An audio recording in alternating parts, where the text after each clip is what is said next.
The morning sun cast long shadows across the cobblestone courtyard of Buckingham Palace as Sergeant Thomas Mitchell adjusted his red tunic for the 100th time that week. His black bearskin hat sat perfectly straight, and his polished boots reflected the early light like mirrors. To the thousands of tourists who would pass by that day, he would appear as nothing more than a living statue, silent, motionless, and utterly professional. But Thomas was much more than that. Behind his stoic expression lay 30 years of military service, a heart that had seen both war and peace, and a deep understanding of what it meant to serve something greater than himself. He had joined the Queen's Guard not just for the honor, but because he believed in the tradition, the duty, and the silent promise he made to protect and serve with dignity. As he took his position outside the palace gates, Thomas noticed a small crowd beginning to gather. Among them was an elderly woman in a wheelchair, pushed by what appeared to be her grandson. The young man looked frustrated, clearly struggling with the heavy wheelchair on the uneven ground.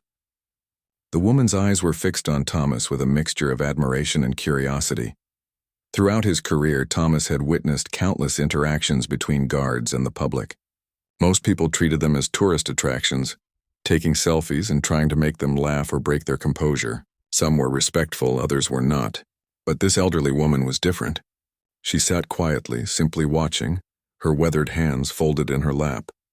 The grandson leaned down and whispered something in her ear. Thomas couldn't hear the words, but he saw the woman shake her head gently, as if telling the young man not to bother the guard. Her respect was evident even from a distance. As the hours passed, Thomas remained perfectly still, but his peripheral vision caught every detail of the scene before him. The woman never moved from her spot. She didn't ask for photos or try to get his attention. Instead, she simply observed with the kind of quiet reverence that reminded Thomas why he took pride in his role.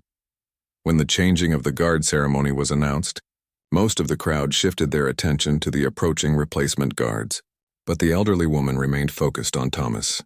As he began the precise movements of the ceremony, he noticed tears forming in her eyes.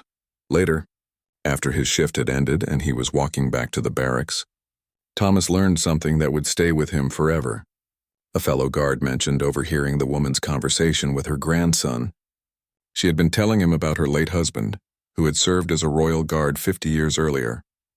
She had never seen the ceremony up close and had always wondered what it would have been like to watch her husband in his uniform, standing with such dignity and purpose. That evening, Thomas sat in his small quarters still thinking about the woman's tears. He realized that sometimes the greatest act of kindness wasn't breaking protocol or acknowledging the crowd. Sometimes it was simply being the best version of yourself, honoring the uniform, and representing something that meant the world to someone else. The next morning, when Thomas took his position again, he carried with him a renewed sense of purpose. He wasn't just a guard standing at a gate. He was a living connection to history, a bridge between past and present, and sometimes, without even knowing it, a source of comfort for those who needed to remember that honor and duty still existed in the world. This realization would shape not just his remaining years of service, but also how he would come to understand the true meaning of the Stoic facade he wore every day. Behind the silence, behind the stillness, was a beating heart that understood the weight of what he represented to others. Private James Richardson had been on duty for barely 3 months when he encountered a situation that would test every rule he had been taught about maintaining composure. The autumn rain was falling steadily, creating small puddles around his post at Windsor Castle. His red tunic was beginning to feel heavy with moisture, but he remained motionless, his rifle held at the perfect angle. A school group had arrived for their educational tour, and James could hear their excited chatter as they approached his position. Teachers were explaining the history of the guards, their role, and the importance of their silence. The children, aged around 8 or 9, listened with wide eyes, occasionally pointing and whispering among themselves. Among the group was a little girl named Sarah who walked with crutches. While her classmates ran ahead, she moved slowly, determined not to be left behind. Her teacher stayed close, offering encouragement. But James could see the frustration in the child's eyes as she struggled to keep up with the group.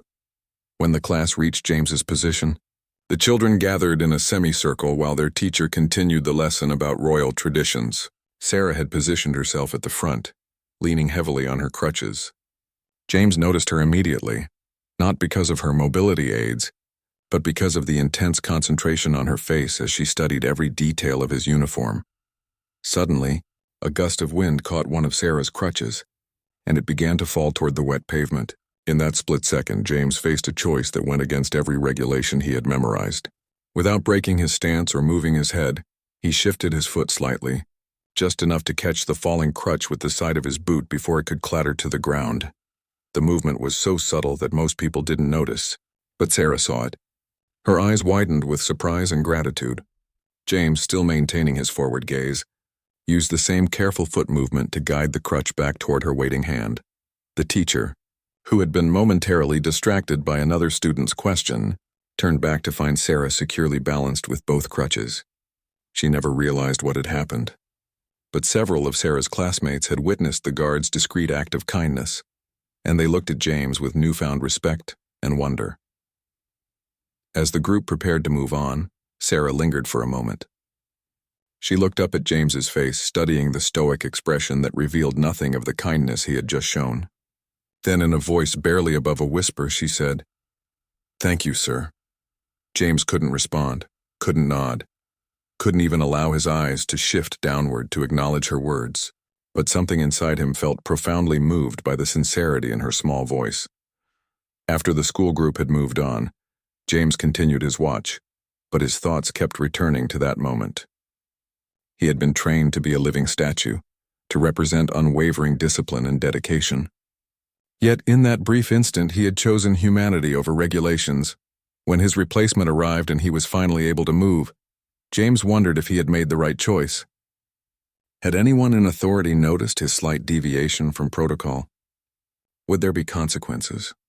That evening, as he was removing his uniform, his sergeant approached him. James braced himself for disciplinary action.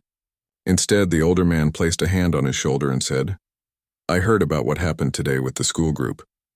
Sometimes, son, the greatest honor we can bring to this uniform is knowing when a moment of compassion matters more than perfect stillness." The sergeant walked away without another word, leaving James to understand that being a royal guard wasn't just about following rules. It was about embodying the values that made the position worthy of respect. Sometimes those values required absolute discipline, and sometimes they required the wisdom to know when a small act of human kindness could make all the difference in the world. From that day forward, James approached his duties with a deeper understanding of what it meant to serve. The Stoic facade would always be necessary, but underneath it his heart remained open to those moments when duty and compassion could work hand in hand. Lance Corporal David Walsh had seen many difficult days during his 5 years as a Royal Guard, but nothing had prepared him for the morning when he spotted a familiar face in the crowd outside St. James's Palace. Margaret Thompson, an 82-year-old widow, had been coming to watch the guards almost every day for the past 6 months.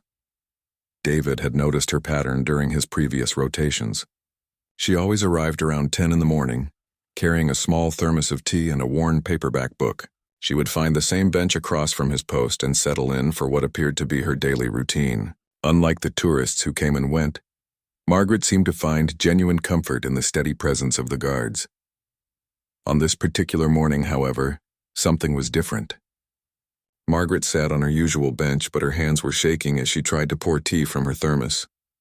David watched from the corner of his eye as she struggled with the simple task, her cup rattling against the metal container. A group of tourists had gathered nearby, taking photos and chatting loudly about their sightseeing plans. One young man, apparently trying to impress his friends, began making jokes about the statue guards and wondering aloud what it would take to make them move. His voice grew louder and more disrespectful with each comment. David maintained his position and expression, as he had been trained to do. He had dealt with far worse behavior from tourists over the years, but what concerned him was Margaret's reaction. He could see her becoming increasingly agitated by the young man's comments, her loyalty to the guards evident in her frowning expression. When the tourist started mimicking David's stance and making exaggerated marching movements while his friends laughed, Margaret had had enough. Despite her age and obvious frailty, she stood up from her bench and walked directly toward the group. "Young man," she said in a voice that carried surprising authority, "these guards are serving their country with honor and dignity. Your behavior is disrespectful and inappropriate. The tourist, clearly embarrassed at being scolded by an elderly woman in front of his friends, responded with increased rudeness. "Mind your own business, Grandma. It's just a bit of fun." David watched the exchange with growing concern.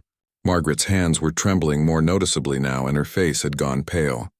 The stress of the confrontation was clearly affecting her health, but she stood her ground. "I'll have you know," Margaret continued, her voice steady despite her obvious distress, "that my late husband served in the same regiment as these men. They represent everything that is noble about service to others." The situation was escalating, and David found himself facing an impossible choice. His duty required him to remain motionless and silent, but every instinct told him that Margaret needed protection. She was clearly unwell, and the tourist's aggressive attitude was making things worse.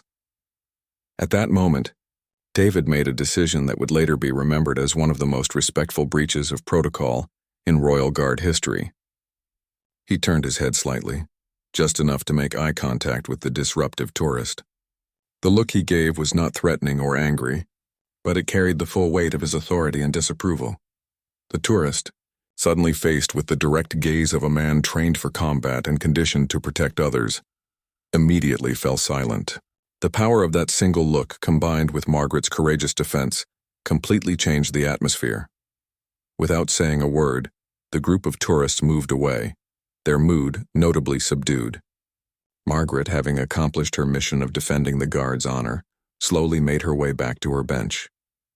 But the effort had clearly exhausted her. David watched as she sat down heavily, her breathing labored. He was relieved to see another elderly gentleman approach her, offering assistance and helping her with her thermos. The man, who appeared to be a regular visitor himself, stayed with Margaret until she seemed steady again. For the remainder of his shift, David kept a careful eye on Margaret. She stayed on her bench, but her usual peaceful demeanor had been replaced by obvious fatigue. When his replacement arrived and David was finally able to move, he made an unusual request to his sergeant. That afternoon, in civilian clothes, David returned to the area where Margaret spent her mornings. He found her at a nearby cafe, still looking shaken from the morning's events. Approaching her table, he introduced himself simply as someone who had noticed her loyalty to the guards and wanted to thank her for her support. Margaret's face lit up with recognition, though she couldn't quite place where she had seen him before. They talked for nearly an hour about her husband's service, her daily routine, and why she found such comfort in watching the guards. David learned that since her husband's death, the ceremonial presence of the guards had become a crucial part of her grieving process and her connection to his memory. From that day forward, David made sure that Margaret's daily visits were quietly monitored by whichever guard was on duty. Not intrusively, but with the kind of protective awareness that ensured her safety and comfort. Word spread among the guards about the elderly woman who had defended their honor, and she became an unofficial part of their extended family. Margaret never knew that the quiet young man she met at the cafe was the same guard whose dignity she had defended that morning. But David carried her courage with him for the rest of his service, understanding that sometimes the greatest honor comes not from the uniform you wear, but from the people who believe in what that uniform represents.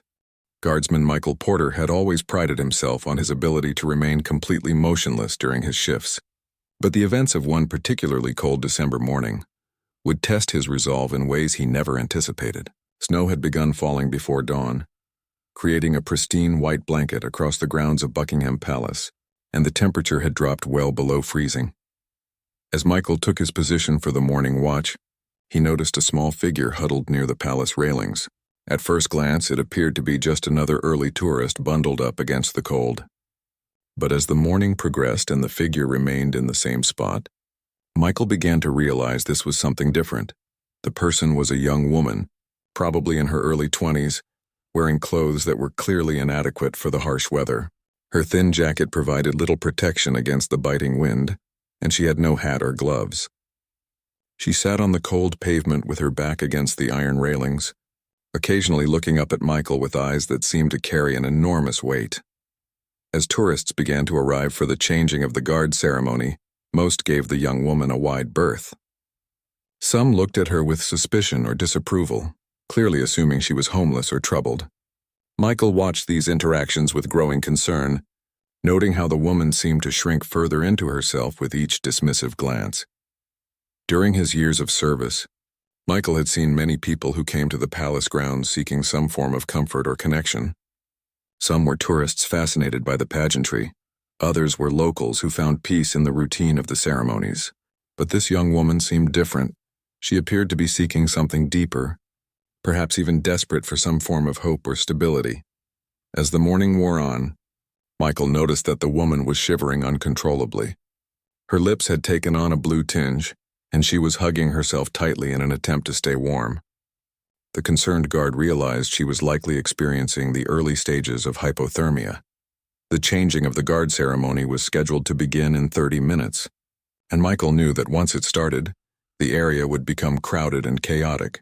If the young woman needed medical attention, this might be the only opportunity to help her before the situation became more complicated.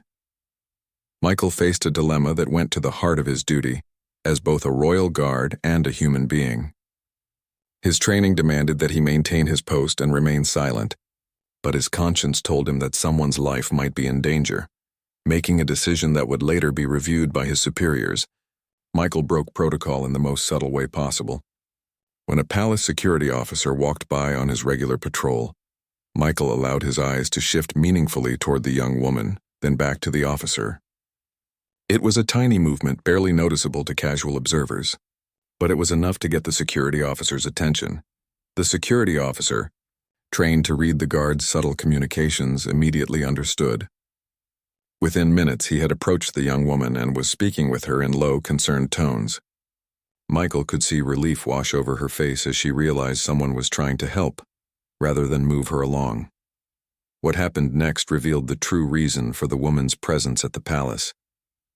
Through her conversation with the security officer, it became clear that she was not homeless or mentally ill, as some passers-by had assumed. Instead, she was a military veteran who had recently returned from overseas service and was struggling with severe depression and post-traumatic stress. She had come to the palace that morning because watching the guards reminded her of her own service and gave her a sense of connection to something larger than her current struggles. The ceremony, the tradition, and the unwavering dedication of the guards provided her with an anchor of stability in a world that felt chaotic and overwhelming. The security officer, himself a veteran, spent nearly 20 minutes talking with the young woman. Michael watched as her posture gradually straightened, and some warmth returned to her expression. The officer provided her with information about veteran support services and gave her his personal card, promising to check on her progress. Before the changing of the guard ceremony began, the young woman stood up and walked closer to Michael's position. Standing at respectful attention, she offered him a small salute, the gesture of one soldier acknowledging another. Michael, still maintaining his stoic expression, felt his heart swell with pride and recognition. After his shift ended, Michael learned more about the young woman's story from the security officer. Her name was Emma, and she had served 2 tours of duty as a combat medic. Since returning home, she had been struggling to find her place in civilian life and had been battling severe depression. The morning at the palace had been a turning point for her, not just because of the help she received, but because she felt seen and valued rather than dismissed. The security officer reported that Emma had followed up on the veteran support resources and was beginning to get the help she needed. She continued to visit the palace grounds occasionally, but now as someone finding her way back to stability, rather than someone lost in crisis. Michael's subtle breach of protocol was noted by his superiors, but rather than facing discipline, he was commended for his awareness and judgment. His sergeant explained that being a royal guard meant more than just following rules. It meant understanding when those rules serve the greater good, and when human compassion demanded a different response. From that day forward, Michael carried with him a deeper appreciation for the power of recognition and respect. Sometimes the most important service a guard could provide wasn't protection from physical threats, but the simple acknowledgement that every person who approached the palace gates was worthy of dignity and concern. Corporal Andrew Stevens had been looking forward to his daughter's 8th birthday for weeks. He had planned to take leave and spend the day with Lucy, making up for all the birthdays and special moments his military service had caused him to miss. But when a fellow guard fell ill at the last minute, Andrew found himself assigned to duty at the Tower of London on what should have been his daughter's special day. Lucy understood, as military children often do, but Andrew could see the disappointment in her eyes when he explained that he wouldn't be able to attend her birthday party. His wife assured him that they would celebrate later, but Andrew carried the weight of that disappointment with him as he put on his uniform that morning. The Tower of London was always busy with tourists, but Saturday crowds were particularly intense. Andrew took his position near the Crown Jewels exhibition, where his role was to maintain security and ensure the orderly flow of visitors. The job required constant vigilance as the priceless artifacts attracted people from all over the world, many of whom were eager to test the boundaries of appropriate behavior. Around midday, Andrew noticed a family approaching his area. The father was carrying a small girl who appeared to be around the same age as his daughter Lucy. The child was wearing a birthday crown made of paper and glitter, and she carried a small stuffed animal that looked well-loved and frequently hugged. As they moved through the exhibition, Andrew overheard the parents explaining to their daughter that this was a special birthday trip to see real crowns, because she loved playing princess so much. The little girl's eyes were wide with wonder as she looked at the displayed jewels, but Andrew noticed that she kept glancing in his direction with equal fascination. When the family reached the area directly in front of Andrew's position, the little girl whispered something to her father. Andrew couldn't hear the words, but he saw the father's gentle smile as he whispered back. The child nodded seriously, then looked directly at Andrew with the kind of intense concentration that only children possess when they're trying to figure something out. After several minutes of observation, the little girl tugged on her father's sleeve and whispered something else. This time, Andrew was close enough to hear her question.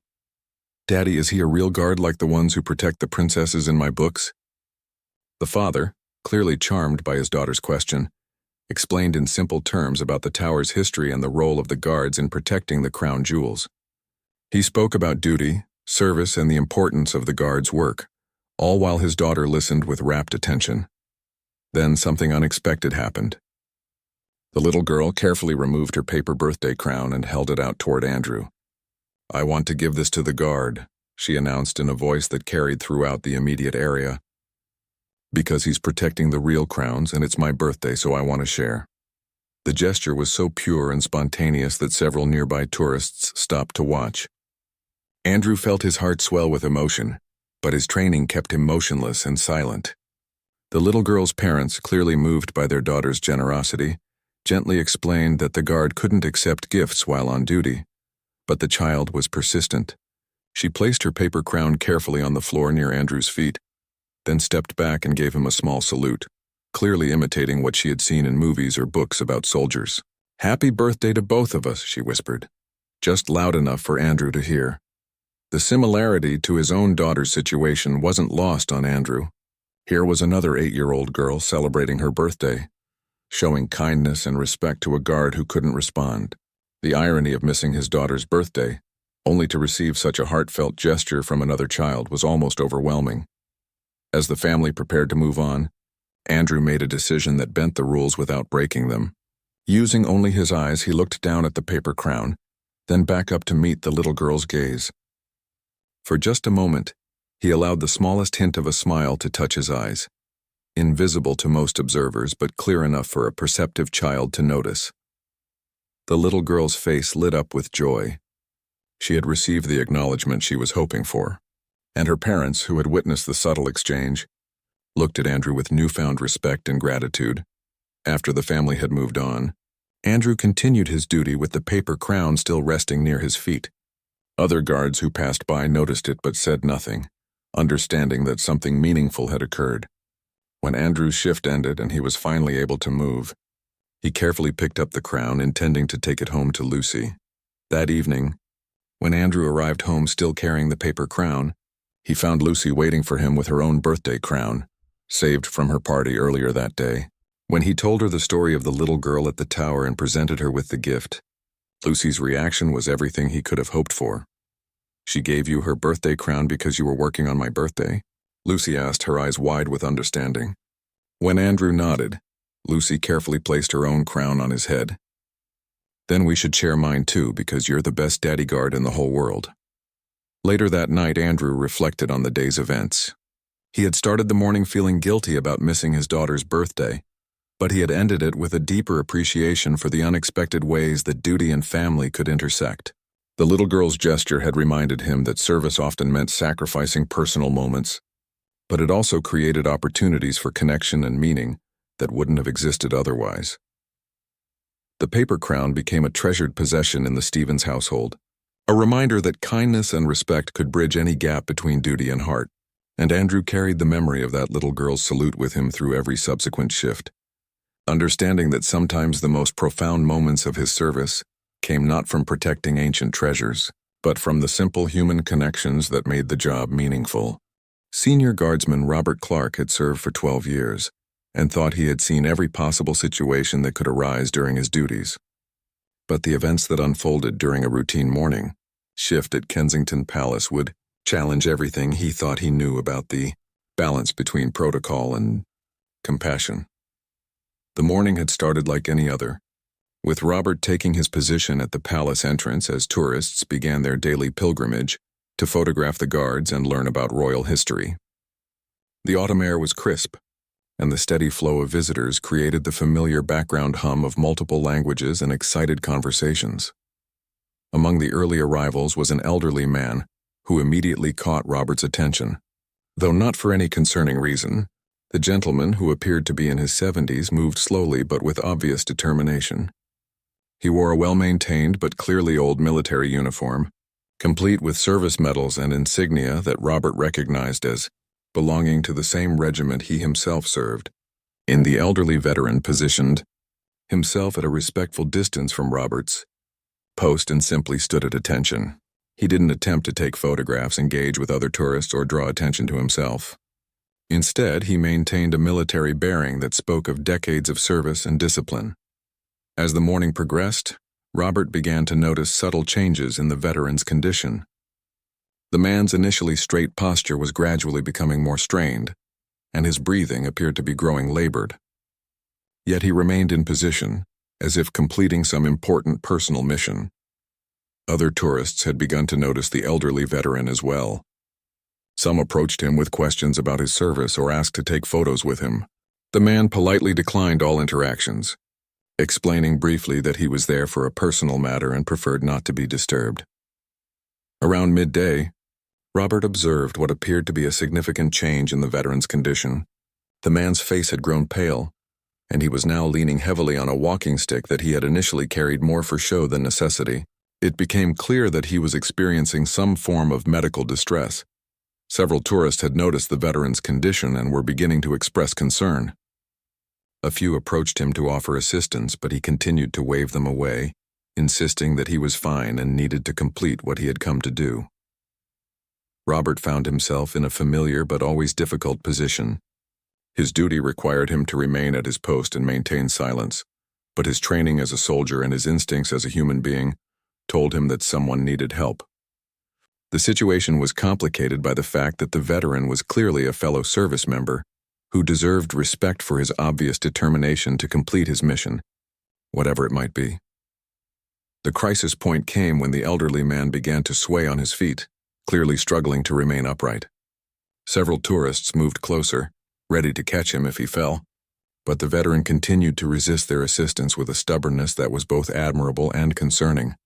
At that moment, the elderly man looked directly at Robert and spoke in a voice that carried across the courtyard despite its weakness. "Guardsman," he called out using the proper military address, "I served in your regiment for 25 years.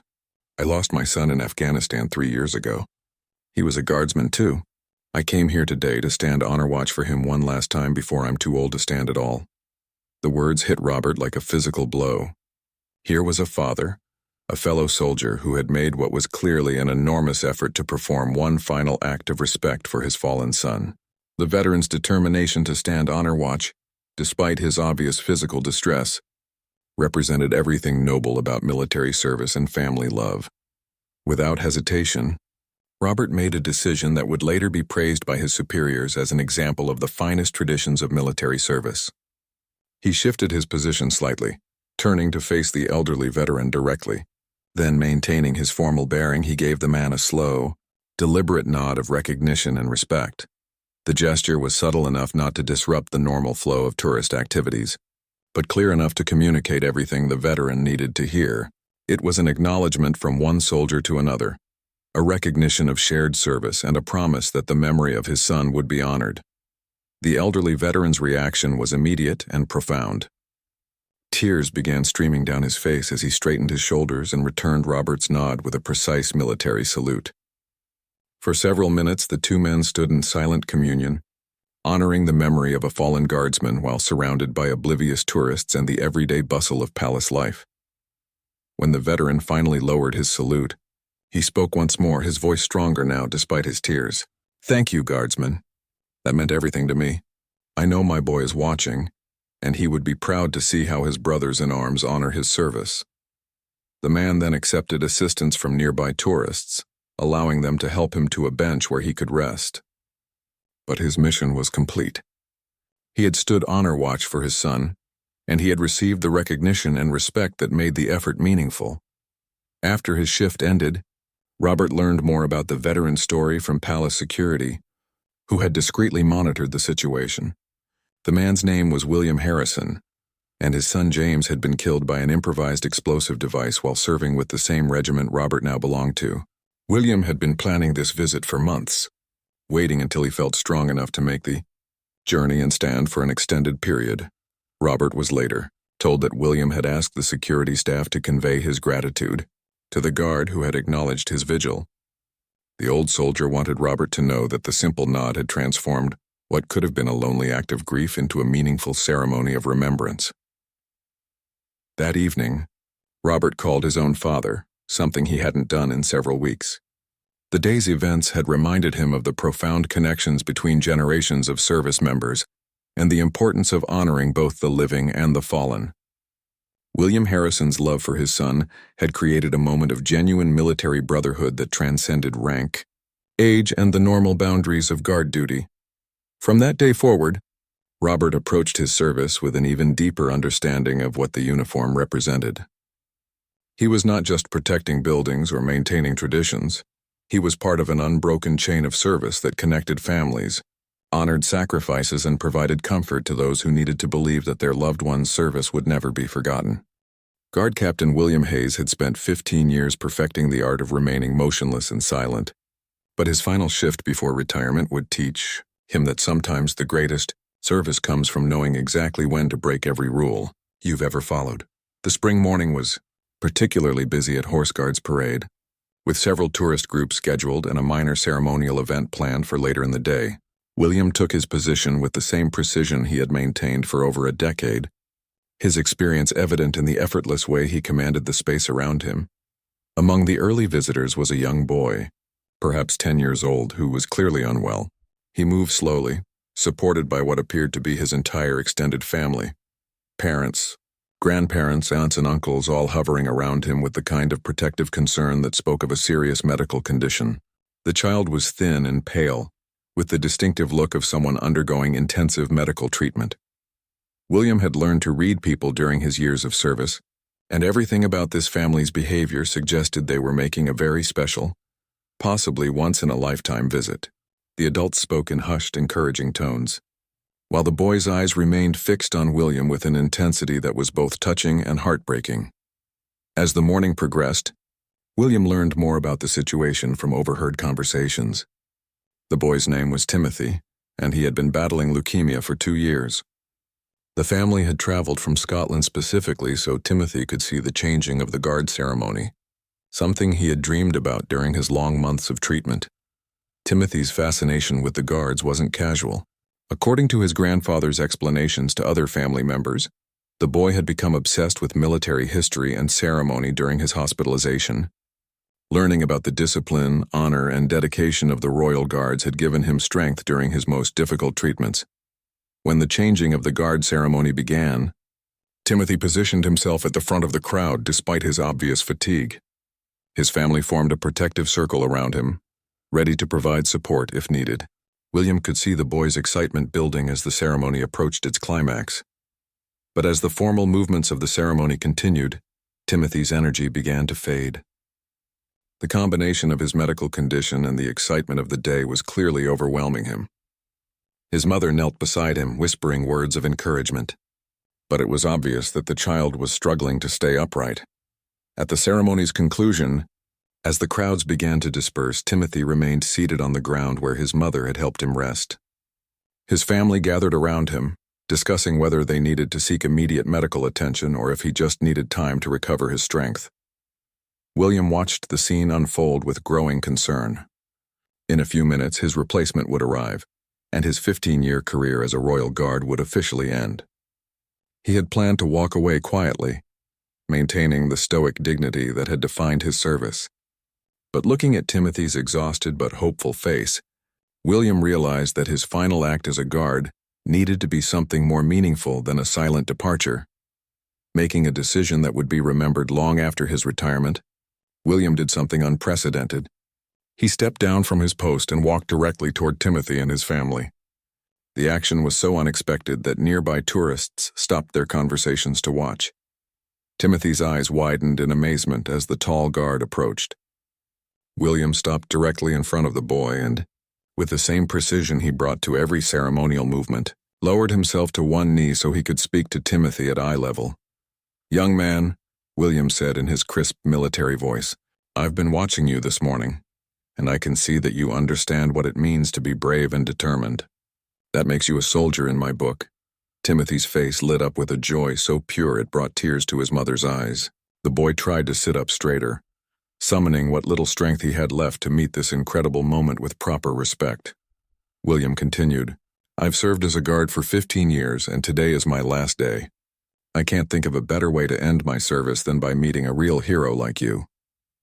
He reached into his uniform and pulled out his own service pin, a small but meaningful piece that represented years of dedicated duty.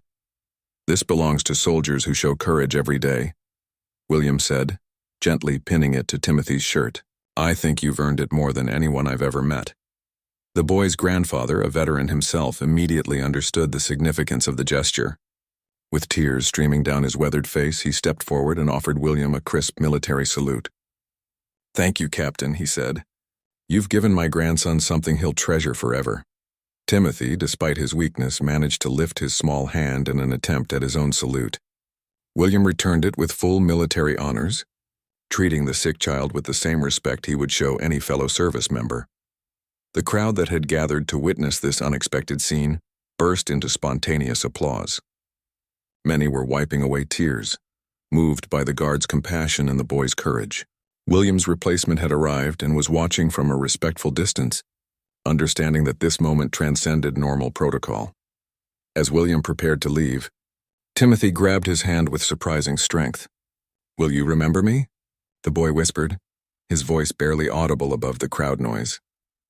William looked into Timothy's eyes and saw something that would stay with him for the rest of his life. The unbreakable spirit of someone who faced each day with courage, despite impossible odds. "Son," he said firmly, "I will remember you every single day, and I want you to remember that real soldiers never give up, no matter how hard the battle gets." The family helped Timothy to his feet, and together they watched as William walked away. His 15 years of service concluded not with silent ceremony, but with an act of human connection that honored everything the uniform represented. 6 months later, William received a letter at his home. It was from Timothy's family, informing him that the boy's condition had improved dramatically and that he was responding well to treatment. Timothy had included his own note, written in careful handwriting. "Dear Captain William, I wear your pin to every doctor visit. It makes me brave. Thank you for showing me what a real soldier looks like." William kept that letter on his mantelpiece, next to the official commendation he received for his years of exemplary service. But he knew which recognition meant more. In breaking protocol for the first and only time in his career, he had discovered the true meaning of the Stoic facade he had worn for so many years. The silence, the stillness, and the unwavering dedication weren't ends in themselves. They were preparations for the moments when duty called for something greater. Sometimes the highest honor a guard could achieve was knowing when to step down from his post and kneel before courage, wherever he might find it.